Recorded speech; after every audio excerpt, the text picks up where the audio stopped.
জ্যোতিষশাস্ত্ৰত কেতুক আধ্যাত্মিকতা, মুখ্য, বিচ্ছেদ আৰু গুপ্ত শক্তিৰ কাৰক বুলি কোৱা হয়।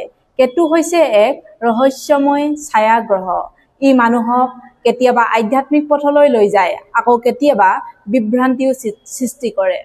যদি জন্মকুণ্ডলীত কেতু অশুভ বা পীড়িত হয়, তেন্তে মানসিক অস্থিৰতা, হঠাৎ ক্ষতি বা বিচ্ছেদ, আত্মবিশ্বাস কমি যোৱা, অজ্ঞাত ভয় বা উদ্বেগ, সম্পৰ্কত দূৰত্ব আদি দেখা দিব পাৰে। বিশেষকৈ কেতু যদি চন্দ্ৰ বা লগ্নৰ সৈতে অশুভ সংযোগত থাকে, তেতিয়া ব্যক্তিয়ে নিজকে বহু সময় একাকিত্ব অনুভৱ কৰিব পাৰে। কেতু গ্ৰহৰ উপায় হৈছে গণেশজীৰ পূজা কৰক, কাৰণ কেতুৰ সৈতে গণেশৰ বিশেষ সম্পৰ্ক আছে।